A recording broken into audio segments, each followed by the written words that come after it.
শীতকালে মালপোয়া পিঠাটা কার খেতে ভালো না লাগে বলুন। আজ আমি বানিয়েছিলাম এই মালপোয়া পিঠা। তো পিঠাটা করতে কি কি লেগেছিল সেটাই দেখাচ্ছি।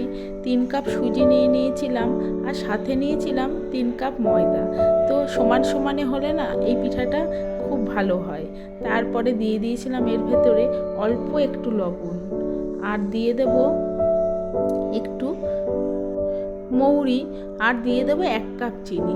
3 কাপ সুজি 3 কাপ ময়দার ভেতরে দিয়েছিলাম 1 কাপ চিনি, আর অল্প একটু নুন আর একটু মৌরি দিয়ে মিশ্রণটাকে বেশ ভালো করে নাড়াচাড়া করে একেবারে মিশিয়ে নিতে হবে, যাতে কোথাও গোটা না থাকে।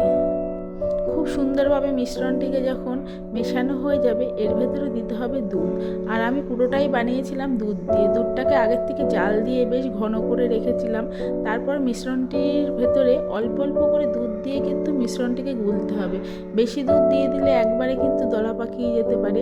অল্প অল্প দুধ দিয়ে মিশ্রণটিকে খুব সুন্দর করে গুলে নিতে হবে। দুধটা জাল দিয়ে ঠান্ডা করে নিতে হবে, না হলে কিন্তু দলাটা পাকিয়ে যায়। আমি কিন্তু দুধটাকে বেশ ঠান্ডা করে নিয়েছিলাম। তারপরে কিন্তু মিশ্রণটিতে ভেতরে অল্প অল্প দিয়ে একদম মিশ্রণটাকে সুন্দরভাবে তৈরি করে নিয়েছিলাম।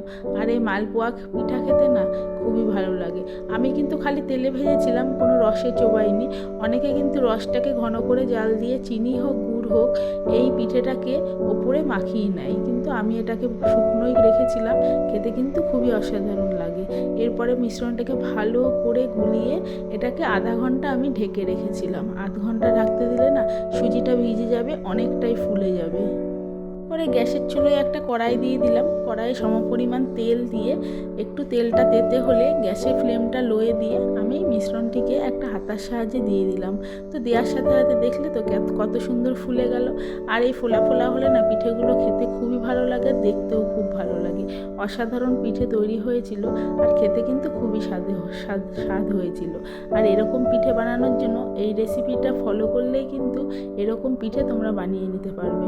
সবচেয়ে সোজা পিঠে হচ্ছে এই মালপোয়া পিঠে। তো আমি মালপোয়াটা বানিয়েছিলাম।